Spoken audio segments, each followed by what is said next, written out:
Assalamualaikum warahmatullahi wabarakatuh. Kami dari kelompok 1 dari mata kuliah Teori Administrasi Publik. Kami di sini akan mendiskusikan tentang kasus suami Sandra Dewi yang mengkorupsi uang senilai 271 triliun. Tapi sebelum itu kami akan memperkenalkan diri terlebih dahulu.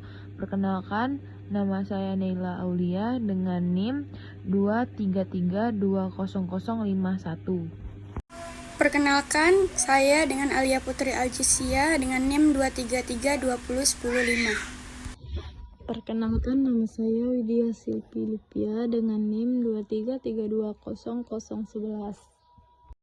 Guys, kalian tahu gak sih tentang beritanya Harvey Moise yang korupsi itu? Iya, yang lagi jadi hot news belakangan ini ya.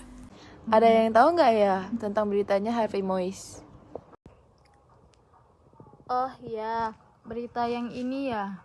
Harvey Moise dapat 420 miliar dari korupsi timah, sebagian ngalir ke Sandra Dewi.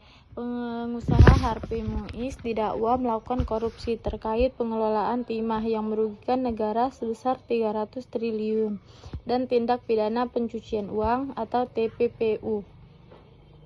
Jaksa mengungkap sebagian dari duit yang diperoleh Harvey dalam kasus ini mengalir ke istrinya, Sandra Dewi.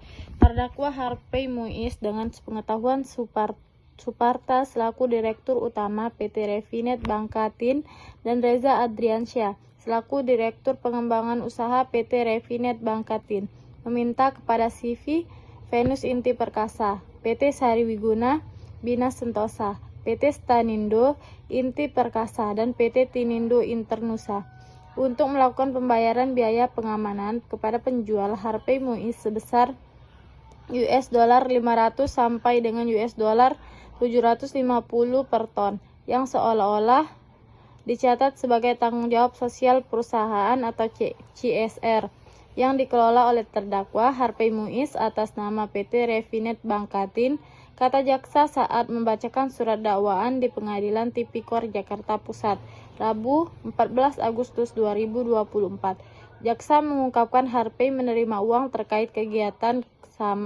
kerjasama antara smelter swasta dengan PT Timah Tbk itu.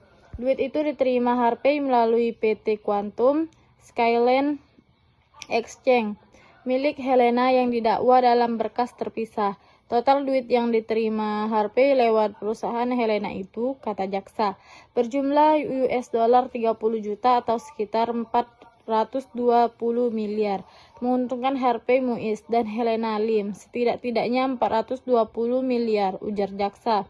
Uang itu kemudian diserahkan kepada Helena ke Harvey secara transfer dan tunai. Lalu Harvey menyerahkan sebagai uang itu ke PT Refinet Bangkatin dan untuk kepentingan pribadinya yang seolah tak ada kaitannya dengan uang hasil tindak pidana korupsi. Terdakwa Harvey Moise menyerahkan sebagian uang tersebut kepada Suparta, Direktur Utama PT Refinet Bangkatin, untuk operasional Refinet Bangkatin, dan sebagian lagi digunakan oleh penipuan Harvey Moise. Untuk kepentingan pribadi mengirim Harvey Moise merupakan perbuatan menempatkan, menyembunyikan atau menyamarkan sehingga seolah-olah harta karun kekayaan tersebut tidak ada akibat sebagai uang hasil tindak pidana korupsi dan kegiatan tata niaga komoditas timah di wilayah izin usaha pertambangan atau IUP PT Timah Tbk, ujar jaksa. Uang yang Harvey diterima melalui Helena dari PT QSE pada 2018 sampai 2023 berlangsung dengan 4 kali transfer, yakni transfer pertama senilai 6,7 miliar rupiah, transfer kedua 2,7 miliar rupiah, transfer ketiga 32,1 miliar rupiah, dan keempat 5,5 miliar. Transaksi tersebut diberikan keterangan dalam slip setoran seolah-olah untuk pembayaran hutang, modal usaha, dan operasional, ujar jaksa. Harvey juga mentransfer uang ke istrinya Sandra Dewi senilai 3,1 miliar rupiah, kemudian ditransfer ke asisten Sandra Dewi, Rati Purnamasari senilai 80 juta rupiah. Mentransfer ke rekening atas nama Ratih Purnamasari selaku asisten pribadi Sandra Dewi yang baru dibuka pada tahun 2021. Selanjutnya, rekening tersebut dikendalikan oleh Sandra Dewi untuk kebutuhan pribadi Sandra Dewi dan Harvey Muiz, ujar jaksa. Harvey juga menerima pembayaran dana pengamanan secara tunai dari smelter swasta tersebut. Kemudian, uang dari PT QSE dan tunai dari smelter itu digunakan Harvey diantaranya untuk pembelian tanah di Jalan Haji Kelik, Jakarta Barat atas nama Sandra Dewi. Lalu pembelian satu bidang tanah di Senayan Residence dengan pemegang hak atas nama Harvey Muiz yang kemudian dilakukan pembangunan dengan menggunakan rekening khusus yang dibuka Harvey Muiz yang sumber dananya sebagian besar berasal dari PT Quantum Skilling Exchange dan PT Refinet Bangkatin. Pembelian satu bidang tanah di Kebon Jeruk, Jakarta Barat atas nama Harvey Muiz dan pembayaran sewa rumah di Melbourne, Australia senilai 5 miliar rupiah. Harvey juga membeli mobil mewah atas nama perusahaan dan nama orang lain atas nama PT Mitra Jasa Utama Semesta berupa satu Toyota Velfire, satu Lexus RX 300, satu Porsche Speedster dan satu Ferrari. Atas nama PT Jaswindo 3 Perkasa berupa satu Mercedes-Benz dan atas nama Gusti Arik Ibrahim Siregar berupa Ferrari 360 Challenge Stable. Kemudian pembelian satu Mini Cooper atas nama Harvey Muiz pada tahun 2022, lalu satu Rolls Royce pada tahun 2023 tanpa BPKB. Harvey juga mentransfer ke rekening pemilik online shop Snowellin Luxury untuk pembelian tas-tas branded untuk Sandra Dewi. Ada 88 tas branded Sandra yang menjadi barang bukti dalam kasus TPPU tersebut.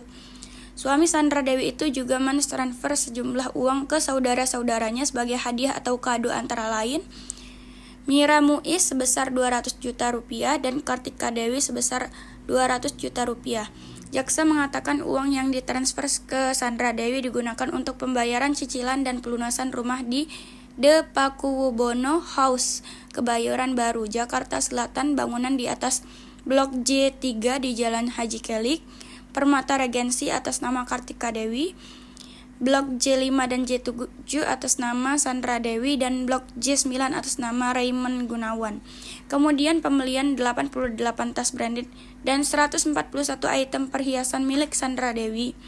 Harvey juga menyimpan sejumlah logam mulia menggunakan safe deposit box atau SDB atas nama Sandra Dewi. SDB itu digunakan untuk menyimpan uang tunggal sejumlah kurang lebih 400.000 US dollar, satu buah UBS gold bar dengan berat 3 gram fine gold 99,9 BO 35168, satu buah logam mulia fine gold 100 gram dengan nomor A690571161, satu buah logam mulia bar dengan berat 100 gram dengan nomor GBN 064, satu buah logam mulia gold bar yang berada di dalam kotak merah dengan berat 88 gram dengan nomor DOG 88048.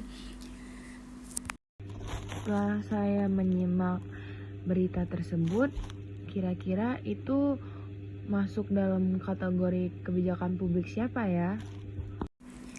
Dari ketiga definisi kebijakan publik menurut para ahli, yang pertama Chandler dan Plano, kedua William N. Dunn, dan yang ketiga Thomas R.D.Y., dapat kita simpulkan kasus korupsi Sandra Dewi atau suami Sandra Dewi ini, Harvey Muiz, dimasuk dalam kebijakan publik menurut William N. Dunn, karena isi dari William N. Dunn ini mendefinisikan bahwa kebijakan publik adalah suatu rangkaian pilihan-pilihan yang saling berhubungan yang dibuat oleh lembaga atau pejabat pemerintah pada bidang-bidang yang menyangkut tugas pemerintah seperti pertahanan keamanan, energi, kesehatan, pendidikan, kesejahteraan masyarakat, kriminalitas, dan perkotaan.